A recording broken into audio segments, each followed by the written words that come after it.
Bismillahirrahmanirrahim. Assalamualaikum warahmatullahi wabarakatuh. Syukur alhamdulillah kita masih diberikan kesempatan dan dipertemukan kembali di channel ini.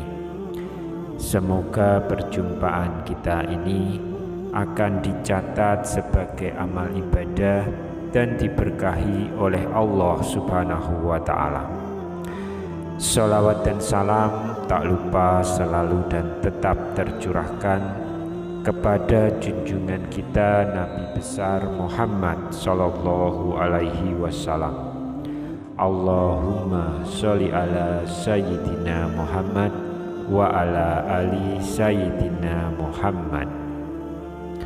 Harapan dan doa saya untuk sahabat-sahabat semua yang sedang menonton, semoga Allah selalu memberikan kesehatan lahir maupun batin, dilapangkan rezekinya, dimudahkan dalam segala urusan, dipanjangkan umurnya, dan dijaga setiap waktunya selalu dalam kebaikan, baik di dunia, baik di akhirat. Amin ya robbal alamin. Sahabat Oborpedia yang dirahmati Allah, bagi mereka yang beriman, sholat adalah hal wajib yang tidak boleh ditinggalkan, bahkan dalam keadaan sakit sekalipun. Rajin menjalankan sholat tentu merupakan hal yang sangat baik dan mulia. Namun hal tersebut tidak lantas akan menjamin seseorang menjadi hamba yang dekat dengan Allah Subhanahu wa Ta'ala. Lalu siapa sajakah orang yang rajin sholat namun justru jauh dari Allah, dan seperti apa ciri-cirinya?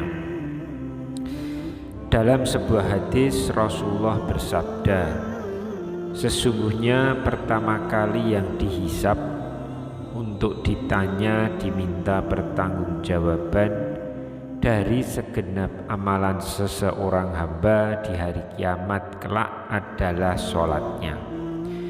Bila sholatnya baik, maka beruntunglah ia, dan bila mana sholatnya rusak, sungguh kerugian menimpanya. Hadis riwayat Tirmizi.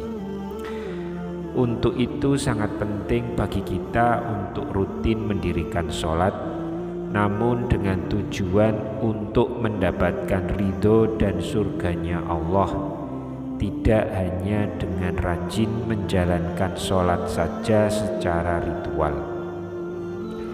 Hal itu bisa dicapai jika sholat kita dilakukan dengan penuh kesadaran, tidak sebatas sebagai rutinitas harian, serta harus dibarengi dengan menjaga akhlak serta hubungan dengan sesama manusia agar tidak menjauhkan kita dari Allah Subhanahu wa Ta'ala. Berikut ini adalah orang yang rajin sholat namun naudzubillah justru jauh dari Allah Subhanahu wa Ta'ala.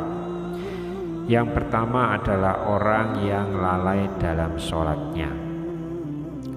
Pada hari kiamat kelak ada banyak orang yang membawa sholatnya kepada Allah, kemudian mereka mempersembahkan sholatnya kepada Allah. Lalu sholatnya dilipat-lipat seperti lipatan pakaian yang kumal, kemudian dibantingkan ke wajah mereka. Allah tidak menerima sholatnya, bahkan ada yang celaka dengan sholatnya. Seperti yang terdapat dalam firman Allah dalam surat Al-Ma'un ayat 4 hingga ayat ke-5. Maka celakalah bagi orang-orang yang sholat, yaitu orang-orang yang melalaikan sholatnya. Rasulullah pernah bersabda, akan datang pada manusia yaitu umat Muhammad suatu zaman banyak orang yang merasakan dirinya sholat padahal mereka sebenarnya tidak sholat. Hadis riwayat Ahmad. Perintah sholat adalah untuk mengingat Allah Subhanahu wa ta'ala. Dikatakan dalam surat An-Nisa ayat ke-43, sehingga kamu mengetahuinya akan apa yang kamu ucapkan. Oleh karena itu, dalam mengerjakan sholat tidak boleh lalai. Yang dimaksud lalai adalah tidak mengetahui maksud apa yang dibaca dan apa yang dikerjakan.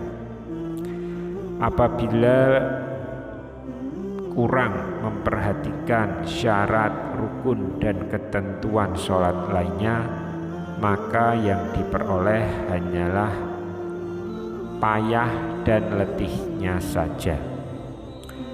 Rasulullah Shallallahu Alaihi Wasallam bersabda, berapa banyak orang yang sholat, keuntungan yang diperoleh hanyalah payah dan letihnya. Hadis riwayat Ibnu Majah. Jadi meskipun dirinya merasa sholat, tapi hakikatnya tidak sholat, dan ia tidak akan mendapatkan hikmah dari Allah Subhanahu wa ta'ala, sholatnya pun tidak menambah dekat dengan Allah, tapi justru sebaliknya. Rasulullah menegaskan, barang siapa yang sholatnya tidak dapat mencegah perbuatan keji dan mungkar, maka tiada bertambah baginya kecuali semakin jauh dari Allah. Hadis riwayat Ali ibnu Ma'bad. Lalu yang kedua adalah orang yang suka menggunjing orang lain. Allah Subhanahu wa ta'ala berfirman dalam Quran surat Al-Mudatsir ayat ke-42 hingga ke-48, apa yang menyebabkan kamu masuk ke dalam neraka Sakor? Mereka menjawab, dahulu kami tidak termasuk orang-orang yang melaksanakan sholat, dan kami juga tidak memberi makan orang miskin. Bahkan kami selalu berbincang untuk tujuan yang batil bersama para pembincang, dan kami selalu mendustakan hari pembalasan hingga datang kepada kami kematian. Maka tidak berguna lagi bagi mereka syafaat atau pertolongan dari para pemberi syafaat. Dalam ayat tersebut, salah satu penyebab orang masuk neraka karena suka membicarakan keburukan orang lain. Orang yang mendirikan sholat namun suka membicarakan kejelekan orang lain, maka ia akan ditempatkan ke dalam neraka Sakor. Allah melarang kita untuk membicarakan aib orang lain.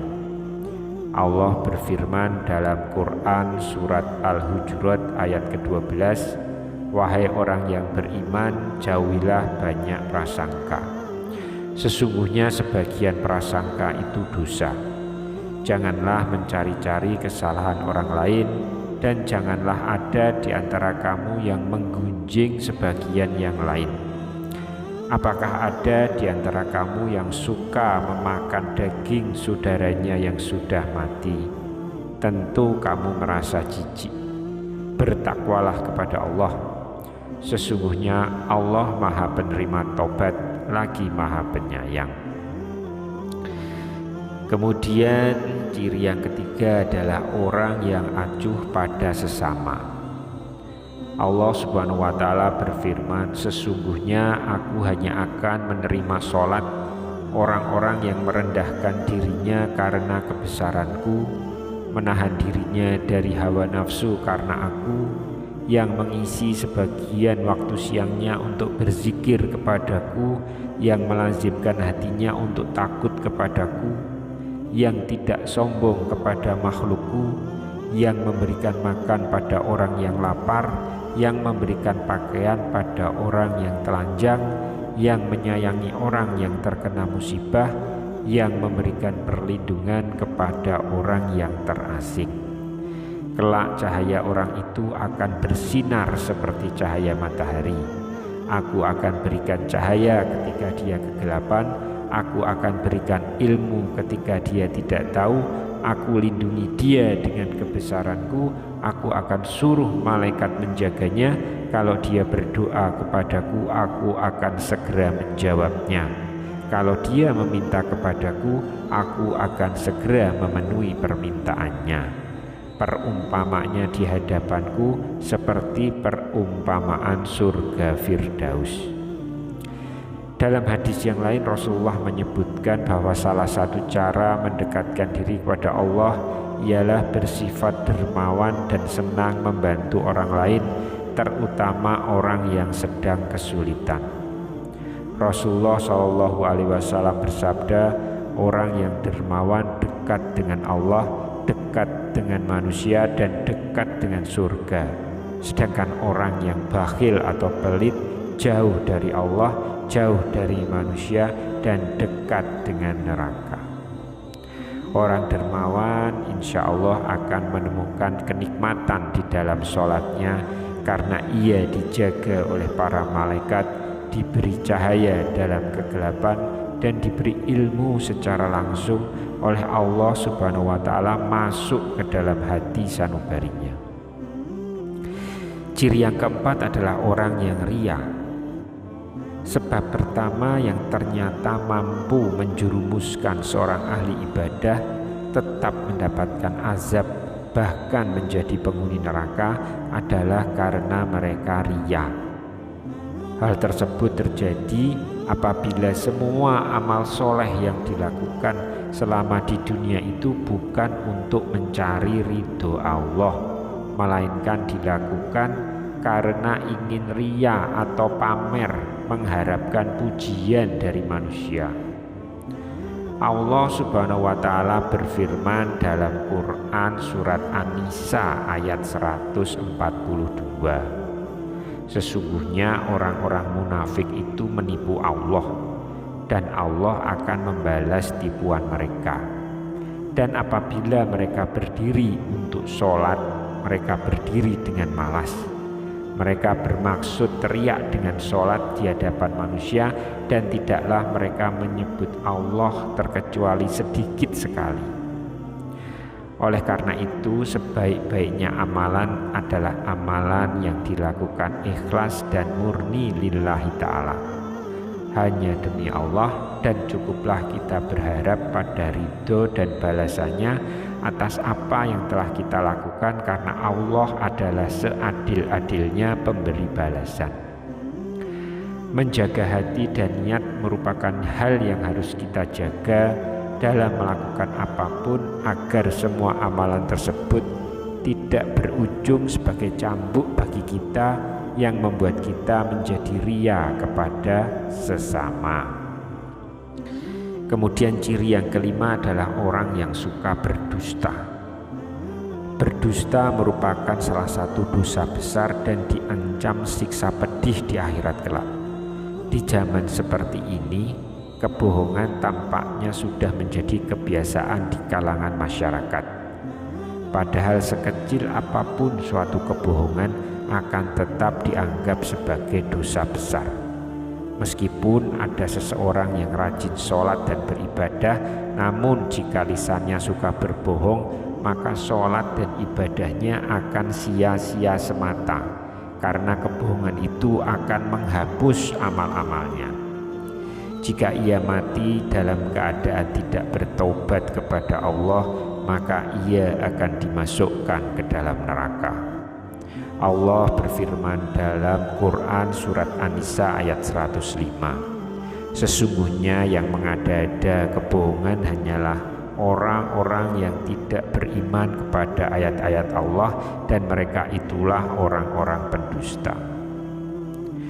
Berbohong menunjukkan salah satu ciri dari golongan orang munafik.